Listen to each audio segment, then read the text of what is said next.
Atos capítulo 16, eu quero ler dois versículos aqui, o 25 e o 26, preste bem atenção nessa introdução, especialmente nessa introdução.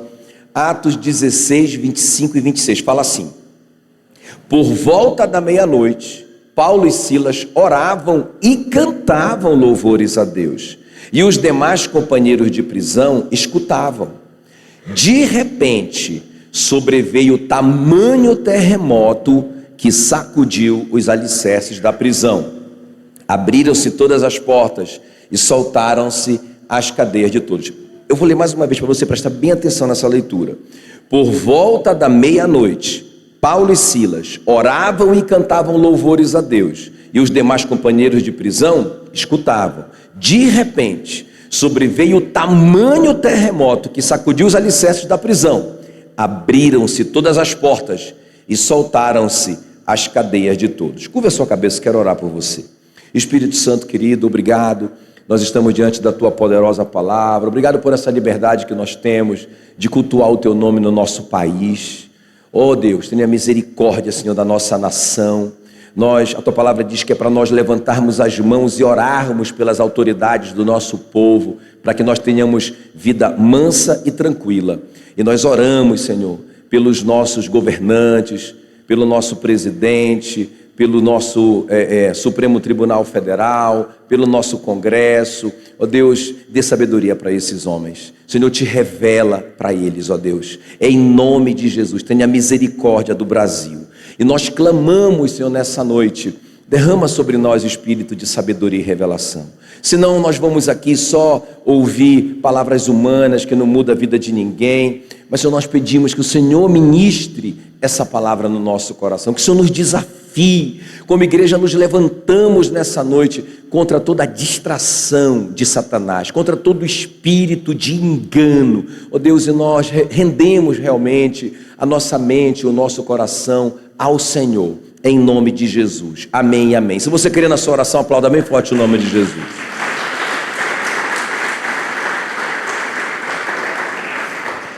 Muito bem. Então, queridos, deixa eu só contextualizar, preste bem atenção. Deixa eu só contextualizar o que é que está acontecendo aqui. O capítulo 16 começa dizendo que a igreja estava experimentando um crescimento extraordinário. Fala que as igrejas eram fortalecidas na fé e dia a dia elas cresciam em número. Então a igreja está rompendo, está avançando, um sucesso. Que lindo que está acontecendo. Aí o apóstolo Paulo, ele pensa assim: é hora da gente avançar, é hora de sair de Israel e é hora da gente atravessar as fronteiras mundiais. E ele tem uma decisão no coração dele, um alvo no coração dele: vamos para a Ásia, vamos para o continente asiático.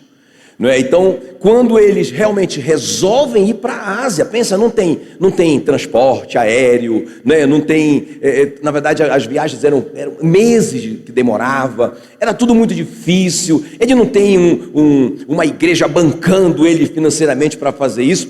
Vamos para a Ásia pregar o evangelho. Só que a Bíblia diz que o Espírito Santo o impediu. Depois você vai conferir lá na sua Bíblia, em Atos 16. O Espírito Santo impediu eles de fazerem a obra de Deus. Eles não entendem nada, ficam em crise, reúnem de novo a equipe missionária. Pessoal, talvez seja muito longe. Vamos para a Ásia, mas vamos ficar mais perto de Israel. Talvez seja mais fácil. E aí eles oraram ali e decidiram ir para Bitínia. E quando eles estavam indo para Bitínia, a Bíblia diz que o Espírito Santo não permitiu. Então primeiro o Espírito Santo impede, depois o Espírito Santo não permite eles fazerem a obra de Deus, e eles não vão. E a Bíblia diz que naquela noite o apóstolo Paulo tem uma visão, ou sei lá, um sonho, e ele vê ali naquela visão, naquele sonho, um homem pedindo socorro. Mas tem uma coisa interessante nesse sonho: o homem está vestido de europeu, macedônio. Então ele percebe que é um europeu, e esse homem está dizendo: socorro, socorro, e ele acorda. E quando ele acorda, ele chama todo mundo, conta o sonho, e aí todo mundo chega à conclusão de que o Senhor está chamando a equipe missionária para a Europa e não para a Ásia. Mas se você olhar no mapa, você vai ver Israel aqui, e você vai ver para um extremo o continente asiático e para o outro extremo, não é, o continente europeu.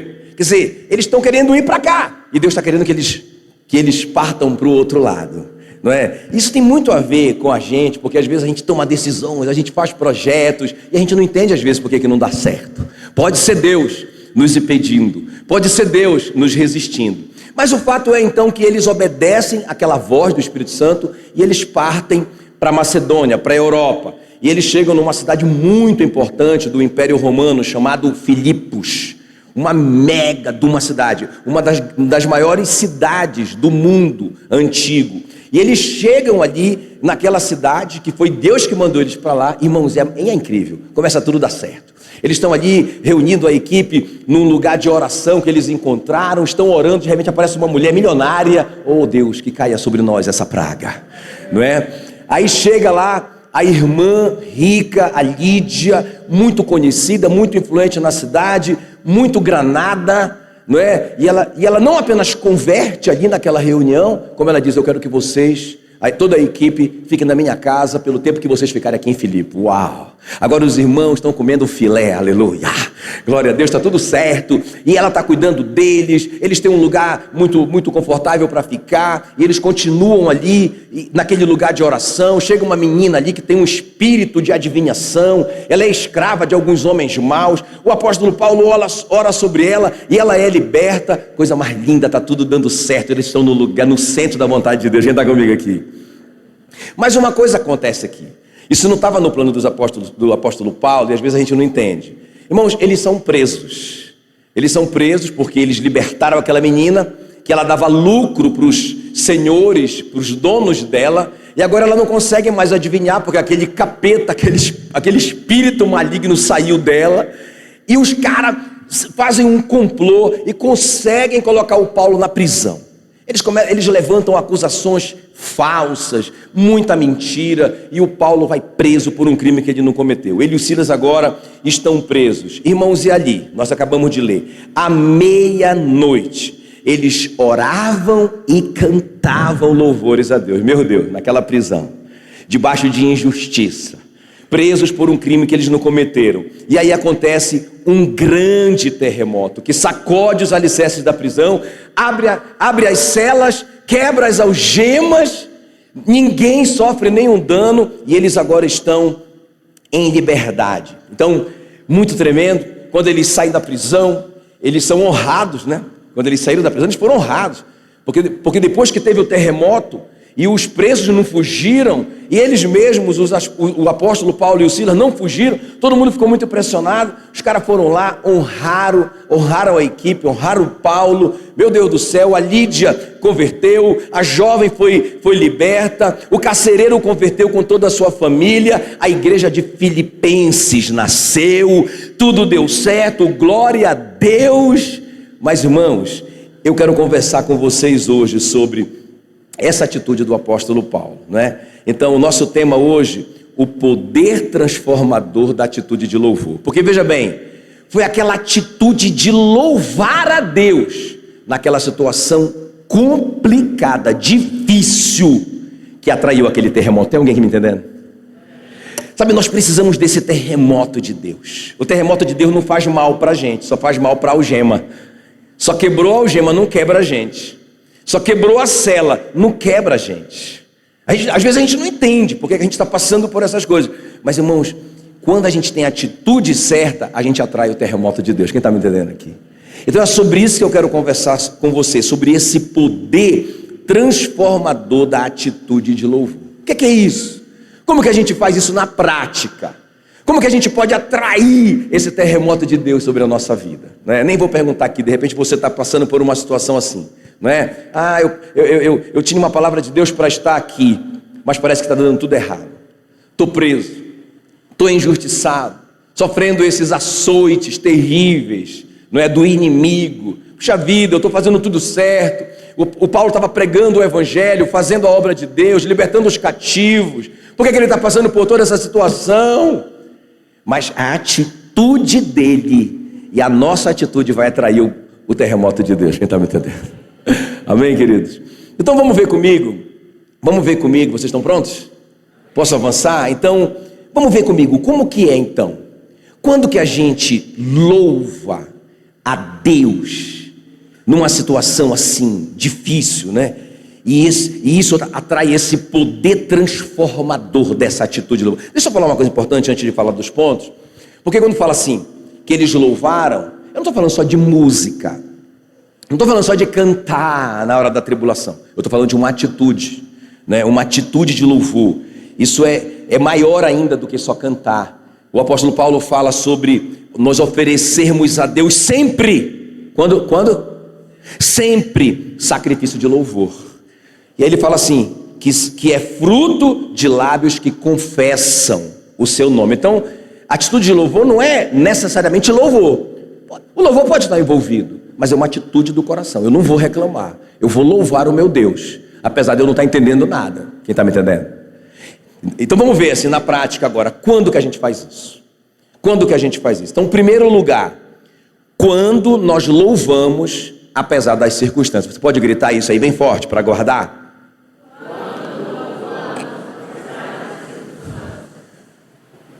Então eu estou falando sobre atitude de louvor, o poder transformador de uma atitude de louvor. Então quando eu estou passando um momento, uma tribulação, uma adversidade, e eu tenho uma atitude de louvor e eu atraio esse poder, eu estou dizendo, quando que isso acontece? Quando nós louvamos apesar das circunstâncias. Vamos ver o apóstolo Paulo? Então Atos 16, 25, por volta da meia-noite, Paulo e Silas oravam e cantavam louvores a Deus. Você nunca mais vai olhar para esse texto depois dessa noite. Porque depois dessa revelação que o Senhor falou no meu coração, nunca mais eu vou olhar para essa história como eu olhava antes. Presta atenção. Por volta da meia-noite, Paulo e Silas oravam e cantavam louvores a Deus, e os demais companheiros de prisão escutavam. Que horas era mesmo? Você sabe que é provado que meia-noite é a hora mais escura do dia, né? Porque imagina que a terra é aqui, a minha mão com o microfone, não é?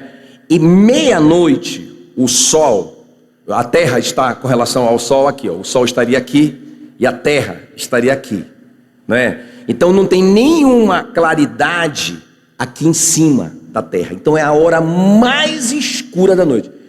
Como que você está agindo ou reagindo? Qual a sua atitude nas horas mais escuras da sua vida? Nos momentos mais difíceis da sua vida. Então à meia-noite, né, eles estavam presos. Interessante, e é isso que mexeu demais comigo, porque eu li, né, o historiador Joséfo falando dessa prisão, que eles estavam com o pé no tronco, né? O texto fala que eles estavam presos com o pé no tronco. Eu sempre pensava assim, que era um tronco enfiado no chão e uma correntinha segurando o pezinho deles. Não, o Joséfo diz que não, que na verdade essa era uma tortura romana. Então era um pedaço de madeira com 5 buracos, da cabeça, das mãos e dos pés, não é? Só que a pessoa ficava numa posição muito esticada de propósito. Tá, agora coloca a outra lado. O cara ficava ali, irmãos. Eu não vou fazer a imitação aqui, porque né? Mas eu fico imaginando o Paulo e o Silas, que pegaram 39 chicotadas mais uma, que era a punição romana por um crime. E era assim, o chicote tinha pedaços, pontas de ossos na ponta. Quando eles batiam e voltava, eles arrancavam um pedaço de carne. Muitos, e o historiador falando isso, que muitos morriam no açoite, por causa da hemorragia. E quem não morria, muita gente morria depois por causa da infecção. Eles não tinham esse entendimento, então eles não tinham antibiótico. Muita gente morria infeccionada. Agora você pode imaginar o apóstolo Paulo nessa situação, não é? Todo ensanguentado, sentindo uma dor brutal, e falar para o Silas, que está lá no outro tronco: Silas, vamos louvar. Nessa, meu irmão, olha, deixa eu te falar uma coisa. Quando a gente louva, apesar das circunstâncias, a gente atrai o terremoto de Deus. Tem alguém aqui me entendendo? Eu não sei qual é a situação, a circunstância que você está passando, mas é fácil a gente cantar quando está tudo bem. É fácil a gente cantar aqui na igreja. Aleluia. Até eu canto na igreja, né? Porque eu não sou um cara assim de cantar muito, né? Eu sou um cara só de cantar no banheiro, assim. Mas aqui na igreja eu canto.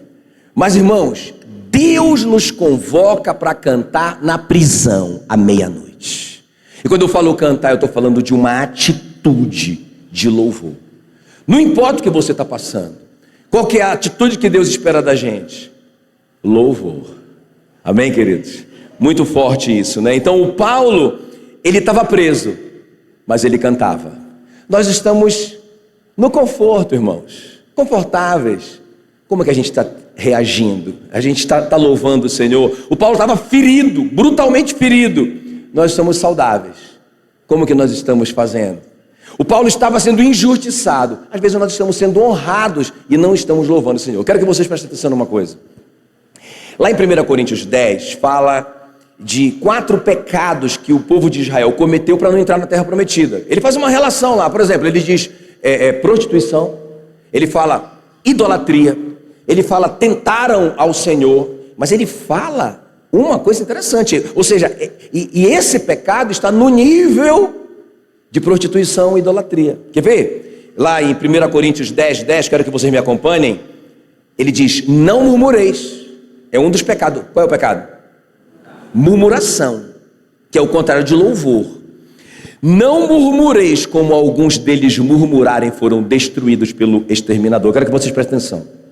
Quando você louva a Deus, apesar da circunstância, você atrai o terremoto que quebra algemas e cadeias, as coisas que estão prejudicando você. Mas quando você murmura, você atrai o poder de Satanás, que destrói você. Eu vou ler de novo. Nem murmureis como alguns deles murmuraram e foram destruídos pelo exterminador. Então, o louvor destrói o que está te prendendo. A murmuração destrói você. Diga misericórdia. O apóstolo Paulo diz, em tudo dai graças. Em que eu tenho que dar graça? Tudo.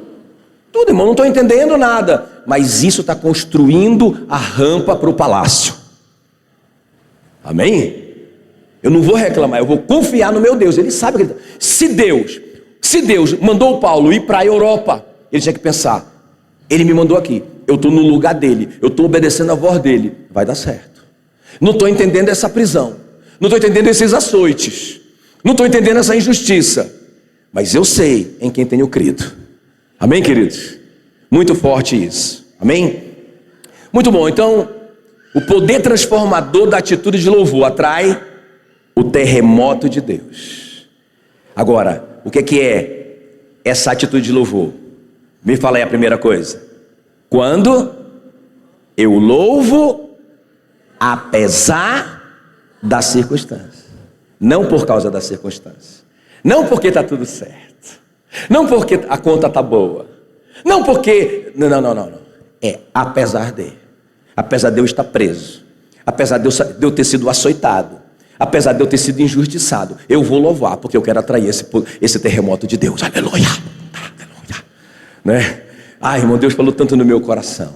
Não reclama, Jackson, não murmura, Jackson, não é? Às vezes eu não murmuro assim, eu não tenho, a Mila diz assim, que eu não murmuro mesmo assim, verbalmente, que eu já sei o princípio, mas irmão, só para nós aqui, essa parte pode até cortar, né? Ah, mas está sendo ao vivo.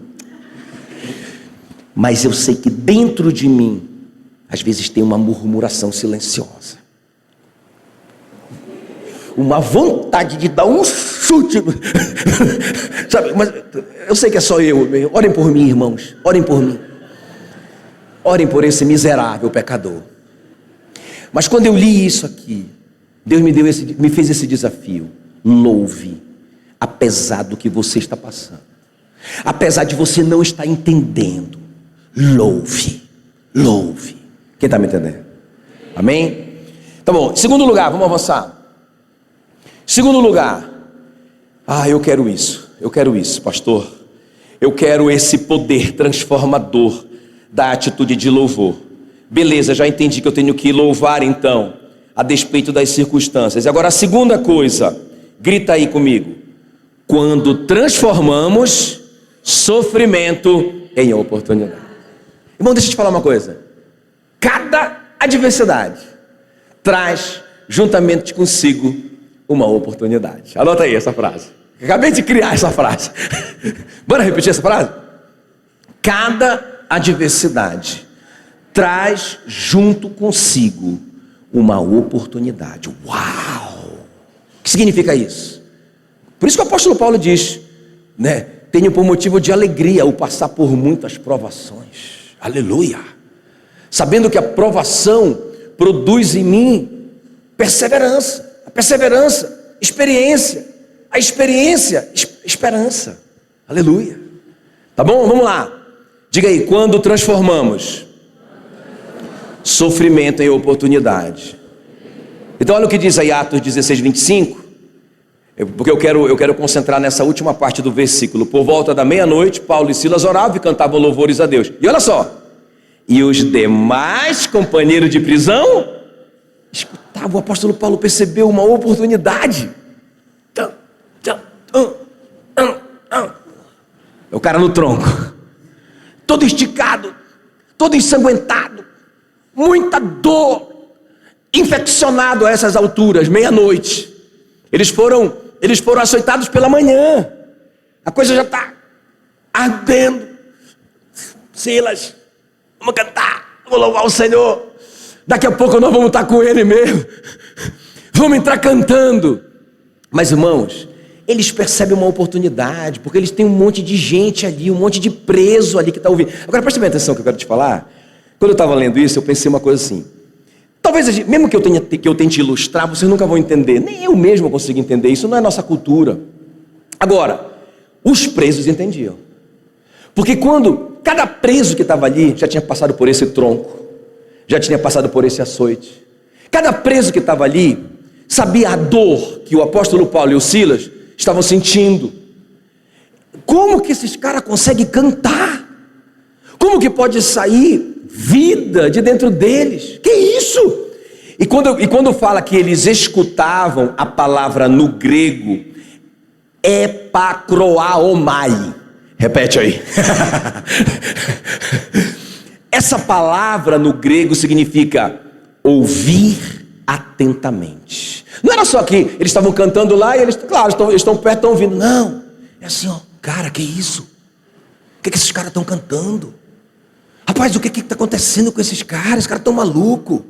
O que é isso que está saindo de dentro dele? Irmão, deixa eu falar uma coisa. A palavra Getsemane significa lugar de prensar o azeite. Não é? Então, ali no Getsemane, deveria ser tipo uma fábrica. Claro, antes, né, de virar o que virou, o Getsemane. E eles amassavam a azeitona e derramava o azeite. Era assim, tudo manufaturado, não tinha indústria. Então, Jesus foi amassado no Getsemane. E o que saiu dele não foi ódio, não foi amargura. Pelo contrário, foi amor. Não é? Por nós. Então, irmãos, quando o crente é amassado, o que é que tem que sair do crente? Quando o Paulo está sendo amassado na prisão ali, o que sai dele, irmãos, é azeite, é unção, que contagia aqueles prisioneiros. E eles converteram, né? Por que eu sei que eles converteram? Não, pastor, eu sei que o carcereiro converteu. Os prisioneiros converteram. A Bíblia diz que quando as celas se abriram, todas as celas se abriram, nenhum prisioneiro foi capaz de fugir. Os caras já estão tudo assim, cara, que é isso? Que Deus é esse?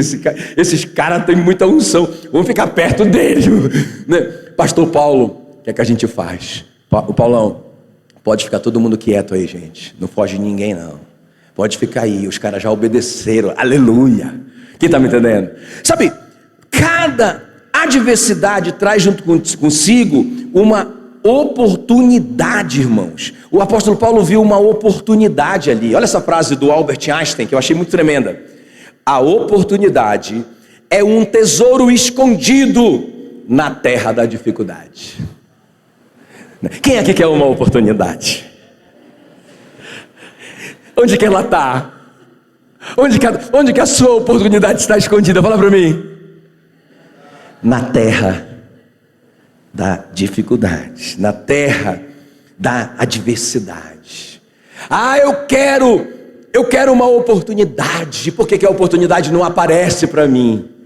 Irmãos, esse tesouro está escondido na terra da dificuldade. Glória a Deus pelas tribulações. Que lá que nós vamos achar o nosso tesouro escondido, a nossa riqueza encoberta. Diga glória a Deus se você crê nisso. Amém? Então é isso. Irmãos, nós temos que transformar. O grande segredo, quando nós louvamos na adversidade, nós estamos transformando o sofrimento em oportunidade. Amém, queridos? Quando nós louvamos a despeito das circunstâncias que nós estamos envolvidos, nós atraímos esse poder de Deus sobre a nossa vida. Um cara assim que me lembra muito, que eu lembro quando eu estou estudando essa palavra, é o Davi, né? O Davi, ele chega ali em Israel vivendo debaixo de dificuldade. Onde é que está a oportunidade? Na terra da dificuldade. Aí todo mundo lá se tremendo. O rei Saul está se tremendo. Os homens, os soldados estão se tremendo, com medo do Golias. O Golias desafiando todo mundo. E chegou o Davizinho para entregar o queijinho lá, né? Para os irmãos e para o capitão do exército. Quando ele vê aquele negócio ali, rapaz, ele vê uma oportunidade. Ele vê naquela dificuldade uma oportunidade. Ele fala assim: rapaz, me diz uma coisa. O que o homem que enfrentar esse gigante aí e vencer vai ganhar? Os caras vai ganhar isenção de impostos em Israel. Nunca mais vai pagar imposto. E também vai ganhar uma recompensa muito alta do rei. E também vai casar com a filha do rei. Ele disse: eu vou lá. Eu vou lá. Pensa, cara. Lá vem aquele baixinho lá. Eu vou lá. E ele chega lá para conversar com Saul. Saul diz: não, você não dá conta. O cara é um general muito experiente. Eu vou lá. E se você ler na sua Bíblia, é engraçada essa cena até. Que ele fala assim, com essas palavras para o rei Saul. Ele diz: ninguém se atribule mais com esse gigante. Eu vou resolver a parada. Pensa na confiança do cara. O Saul riu dele, né? Mas no final o Saul, rapaz, Deus está precisando mesmo de um cara desse. Vai lá, veste aqui a minha armadura. E o Davi, irmãos, vai para cima. Ele transforma uma dificuldade numa oportunidade. Hoje eu recebi uma frase, o irmão nem está aqui, ele mandou para mim, eu nem sei de quem é essa frase, mas achei tão tremendo que eu anotei: sorte. Porque alguém poderia dizer: rapaz, alguns anos depois está lá o Davi, baixinho, não tinha idade, não tinha nem idade, porque era 20 anos para cima, para ser soldado, e nem altura para ser soldado. Ele se tornou, irmãos, o escudeiro do rei Saul. Só isso. Ele era um soldado de honra. Aí lá vai o Davizão, cheio de medalha. Chega lá no carrão dele, milionário. Aí os caras falam assim para ele, porque ele ganhou a recompensa, né? Aí os caras falam assim: rapaz, muita sorte desse cara. O cara tem sorte, né? Aí eu li essa frase assim, olha: sorte é quando o preparo se encontra com a oportunidade. Isso que é sorte. Está preparado? Está se preparando? Está botando quente? Quem está me entendendo? Aí você passa por uma tribulação, chegou na terra certa, aleluia. E você vai achar a sua oportunidade da sua vida, que vai mudar a sua história. Quem está me entendendo? Por isso, irmãos, que não tem lugar para a gente reclamar, não tem lugar para a gente murmurar e desistir. Nós precisamos louvar o Senhor. Amém? Vamos lá, vamos lembrar comigo aqui? Então, como que eu atraio esse poder, esse terremoto de Deus sobre a minha vida, que só quebra algema e sela, que só destrói o que me faz mal? Como é que eu faço? É o poder transformador do louvor, né? Da atitude de louvor. Mas como é que se manifesta isso? Quando eu louvo a despeito das circunstâncias. Amém? Rapaz, tudo dai graça, então eu vou agradecer. Agradecer em nome de Jesus. Senhor, muito obrigado. Não estou entendendo, mas eu te agradeço, eu te louvo.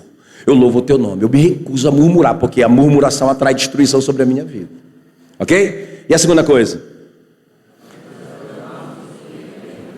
Quando nós transformamos, então, a adversidade em oportunidade. Para a gente terminar, então, quando louvamos antes da vitória. Esse louvor é poderoso também. Quando você louva, quando você agradece, quando você tem uma atitude de louvor antes de receber a sua vitória, a resposta da sua oração. Vamos ver aqui comigo, Atos 16, 26.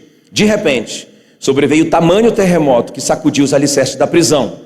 Abriram-se todas as portas e soltaram-se as cadeias de todos. É muito doido isso, né? o terremoto vem, é igual aquele fogo que os amigos do Daniel, né, foram jogados no fogo, só queimou as cordas, lembra? Só queimou as cordas, não queimou os amigos do Daniel. Então, o fogo de Deus, o terremoto de Deus, só queima, só destrói o que te atrapalha. Diga glória a Deus. Agora, o que eu quero te mostrar aqui? Eles não louvaram, eles não cantaram para atrair esse terremoto, não é?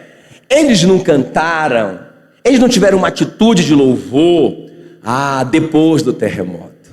Irmãos, eu acho muito lindo isso, porque eles louvaram antes de acontecer qualquer coisa, eles nem imaginavam o que iria acontecer. Foi uma atitude que realmente atraiu a presença de Deus. O pastor Melvin, o nosso patriarca, ele dizia assim, ele falava isso muitas vezes, ele repetia muitas vezes. O povo de Israel dançou depois do Mar Vermelho, não é? A Miriam, lembra da Miriam? A Miriam dançou, fez a coreografia, a primeira coreografia da Bíblia, aleluia. Só que foi depois do Mar Vermelho. Mas ele diz assim, fé é quando a gente dança antes do Mar Vermelho, não é? Então, o apóstolo Paulo e o Silas, eles louvaram antes do terremoto. Irmãos, isso é gratidão pela fé. Se eu sei que vai dar certo, porque fé é a certeza de coisas que se esperam, então eu vou louvar, eu vou agradecer, eu vou ficar feliz. Quem está me entendendo? Eu não vou reclamar. Mas pastor, eu não estou entendendo. Não, mas Deus é fiel, irmãos. O Ezequias, eu acho bacana, né? Porque o Ezequias, ele recebe a notícia, 3 nações se juntaram contra ele e estão dobrando a esquina ali, já vão chegar em Judá. O que é que ele faz?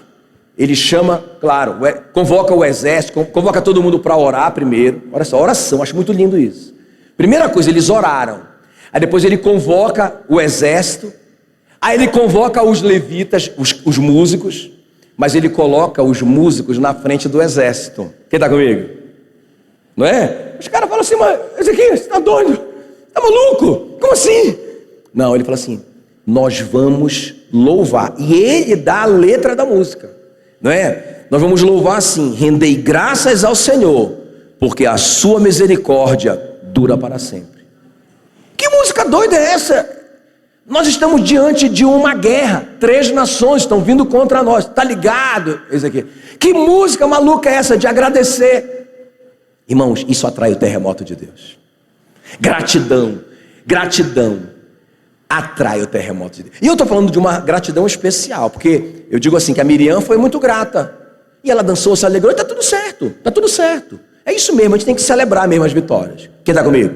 Vamos celebrar, e convido o seu pastor inclusive, não é? Para comer esse churrasco da vitória, não é? Maravilha, isso é top. Agora, o que eu estou te falando é que a gratidão antes da vitória, isso atrai o poder de Deus de uma forma assim incrível, que quebra as nossas algemas e as nossas cadeias. É isso que eu estou te falando. E aí, lá vai o Ezequias. Pessoal, vamos só cantar. Ninguém se move só quando Deus mandar. Vamos só cantar. Mas Ezequias, só mais uma informação, eles estão chegando perto demais. Vamos só cantar. Exército atrás dos músicos, meu Deus do céu. Eu quero dar um abraço no Ezequias quando eu chegar no céu. Esse cara foi muito doido. E eles estão lá cantando, aí uma música de gratidão aí, né? Aquela música da Ana Paula, né? Como é que é aquela música? Canta aí. Bora cantar todo mundo? Bora cantar? Te agradeço, meu Senhor. Mais uma vez. Te agradeço, meu Senhor. Meu Deus, vou te agradecer pelo quê, Ezequias? Irmãos, e aí a terra começa a tremer. Eu acho que é Deus que chega de uma maneira tão vigorosa, tão rápida, tão empolgado, que Ele vai pisando na terra e vai... Cara, e a terra começa a tremer. E aí, todo mundo não tem ordem para sair ainda. E todo mundo, o que é isso, cara? O que está acontecendo aqui? E os caras louvando a Deus. Aí vem um sinal, pode ir para a guerra. Aí ele chama o exército, o exército para frente dos músicos. Todo mundo com a sua espingarda, aleluia. E quando eles partem, não é, para o Vale da Bênção, que é o lugar que eles chamaram esse lugar de Vale da Bênção depois. Quando eles partem para o vale onde as 3 nações estavam reunidas, eles não entenderam nada. Um monte de gente morta. Todos os soldados, os amonitas, os meunitas e os moabitas, todos mortos. Eles falam assim, mas como assim? O que está acontecendo aqui? O terremoto de Deus pegou eles. Porque o terremoto de Deus só destrói o que nos faz mal. Quando nós louvamos a despeito da circunstância, quando nós transformamos a adversidade em oportunidades, irmãos, quando nós cantamos antes da vitória, vem o terremoto de Deus, e o terremoto de Deus só destrói o que te faz mal, e destruiu os inimigos do Josafá. A Bíblia diz que eles passaram 3 dias, colhendo os despojos. Uau! Qual foi o trabalho deles? Colher despojo. 3 dias. Aleluia, meu Deus, eu fico empolgado com isso, não é? Então nunca mais você vai reclamar de uma tribulação. Nunca mais você vai reclamar de uma adversidade, porque é lá que você vai encontrar, irmão, eu estou em cima da mina, eu estou em Curitiba, eu estou em cima da mina de ouro, porque eu tenho passado muita adversidade. E aí, eu estou no lugar certo. Qual que tem que ser a minha atitude? Louvar, agradecer. Não por estar recebendo alguma coisa, mas porque eu sei que vai acontecer. Eu já sei que aconteceu, não é? Porque aquele que me mandou para cá, eu queria ir para a Ásia. Era Palmas a minha Ásia. E aí o varão macedônio apareceu, né? O varão macedônio é a pastora Rebeca. O varão macedônio, vestido de europeu, disse: vem, ajuda-nos. Eu quero ir para a Ásia. Europa. Ásia. Europa. Aí, irmãos, eu vim. Aleluia. Eu vim. Então não importam as tribulações, não importam, não é? Nós vamos achar o nosso tesouro escondido. Aleluia. Glória a Deus. A Maria, escuta bem. Presta atenção, vou terminar. A Maria, eu acho tremenda a Maria, né? A Maria, porque eu falo assim que o anjo falou para ela: você achou graça diante de Deus. Você é favorecida diante de Deus. Ela foi escolhida mesmo, né? E aí o anjo fala para ela: você vai conceber e você vai dar à luz um filho, a quem você vai chamar de Jesus. Ele vai sentar no trono de Davi e o reino dele não terá fim. Uau, ela diz, uau, pensa uma moça pobre, ouviu uma palavra dessa, ela fala assim: eu só tenho uma pergunta. Tudo bem, eu acredito nisso, mas eu não tenho relação com homem algum. Como é que isso vai acontecer? O anjo fala para ela: vai descer sobre você o poder do Espírito Santo, e o poder do Espírito Santo vai engravidar você. Ela disse: aonde é que eu assino? Irmãos, e essa mulher começa a cantar, e olha a música dela: a minha alma engrandece ao Senhor, meu espírito se alegra em Deus, meu Salvador. Está aqui, está na Bíblia. Se você ler na sua Bíblia, Lucas 1, 46 e 47, ela cantou essa canção. Ela cantou uma canção antes da ultrassom. Ela cantou uma canção antes do exame dar positivo. Essa mulher cantou, ela louvou a Deus antes de receber a vitória. Tem alguém aqui comigo? Por isso, irmãos, que ela recebeu o que ela recebeu. Amém. Uau! Nós vamos gerar grandes coisas para Deus igual a Maria. Coisas poderosas, coisas que vão ter valor eterno. Agora, qual que tem que ser a atitude do nosso coração? Louvar o Senhor. Amém, queridos? Muito bem, eu vou terminar mostrando para vocês a história rapidamente do Nick Vujicic. É esse cara aí. Olha aí. Irmãos, esse camaradinho aí tem 4 filhos. Tá aí, ó, 4 filhos biológicos, diga-se de passagem, não é? Ele surfa, ele é escritor best-seller. Escritor best-seller. Ele pilota barco, ele prega para multidões. Hoje a irmã me deu a informação aqui, ele tem só 27 milhões de seguidores no YouTube. Vamos orar por esse coitadinho dele. Irmão, esse cara não tem braço nem perna. E olha só, irmãos, ele joga golfe, esse maluco. Ele joga golfe, o cara é tremendo. Agora escuta bem, deixa eu te contar rapidamente aqui, para a gente encerrar, né? É transformando a adversidade em oportunidade. Sabe? É louvar a Deus a despeito da circunstância. É cantar antes da vitória. A história dele é essa história para nós hoje. Não é uma história que está escrita para a gente... Não, é a história do cara. Então, quando ele nasceu, ele estava cobertinho ali, né, na maternidade, e o pai dele foi lá para recebê-lo, para conhecê-lo. Só que a parte do ombro direito estava sem a cobertinha. Quando o pai dele viu aquilo ali, o pai dele passou mal, ele saiu e foi lá para fora ali no corredor e ficou andando de um lado para o outro, desesperado.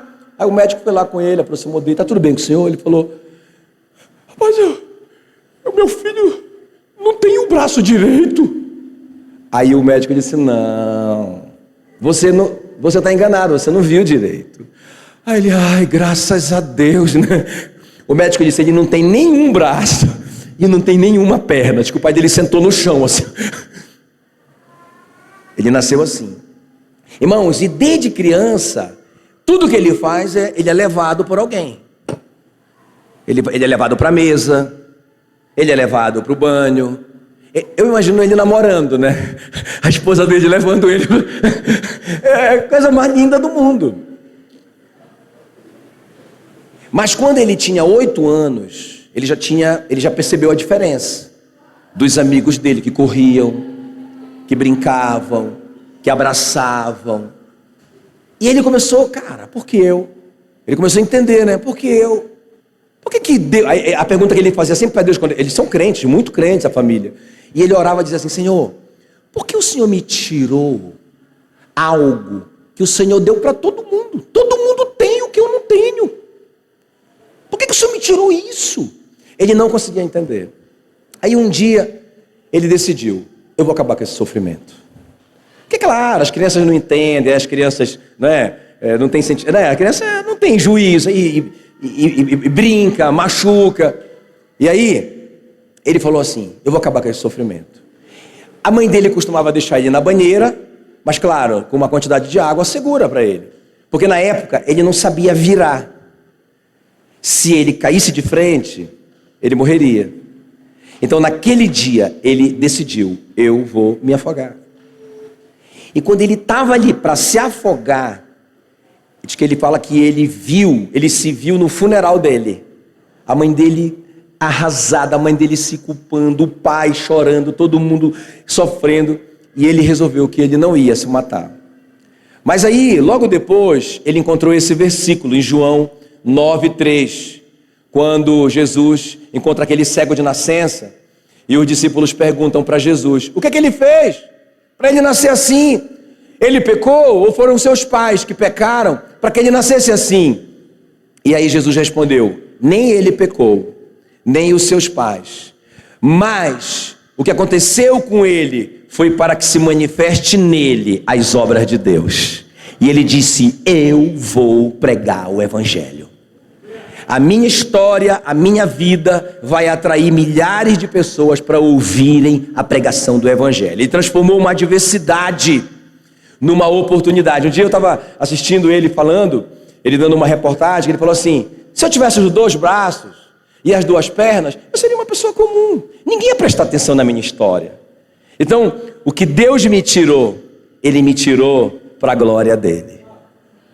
Quem está me entendendo? Amém, queridos? Irmãos, e nós que temos esses braços e essas pernas? E nós que não estamos numa prisão? E nós que não fomos açoitados? E nós que estamos inteiraços? Irmãos, nós temos que viver uma vida de louvor a Deus e atrair esse terremoto de Deus na nossa vida e nas pessoas que estão em nossa volta, em nome de Jesus. Fique em pé no seu lugar, aleluia. Pode vir aqui o ministério de louvor. Glória a Deus. Nós vamos orar. Eu quero orar por você. Eu não lembro se eu coloquei essa frase, só para eles ficarem com essa frase aí, fotografarem essa frase. A adversidade é uma encruzilhada. Eu coloquei essa frase. Coloca aí, ó. Se você quiser fotografar essa frase.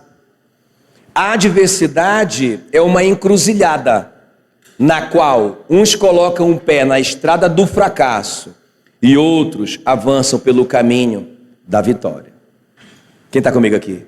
Você chegou numa adversidade. Isso aqui é uma encruzilhada.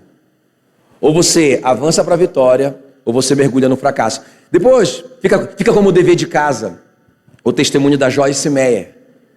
Não é? Você sabe que ela foi violentada pelo pai e tal, várias vezes. Ela virou, na verdade, a mulher do pai dela. Ela era criança e o pai dela fazia ela de esposa. Mas, ao mesmo tempo que o pai dela violentava ela sexualmente, ela violentava o irmão dela emocionalmente. Espancava, palavras e tudo. Os dois passaram pela mesma adversidade. Ela se transformou em quem ela se transformou. O irmão dela morreu de overdose. Ele mergulhou na estrada do fracasso. O que nós vamos fazer, irmãos, com a adversidade? O que nós vamos fazer com a injustiça, com o sofrimento? Nós vamos louvar a Deus? Ou nós vamos cerrar os punhos e amaldiçoar a Deus, como a mulher do Jó fez? Amaldiçoa esse teu Deus e morre. Enquanto o Jó, que estava passando pela situação, adorou a Deus. Adorou a Deus. Quem está me entendendo? Coloque a mão no seu coração. Vamos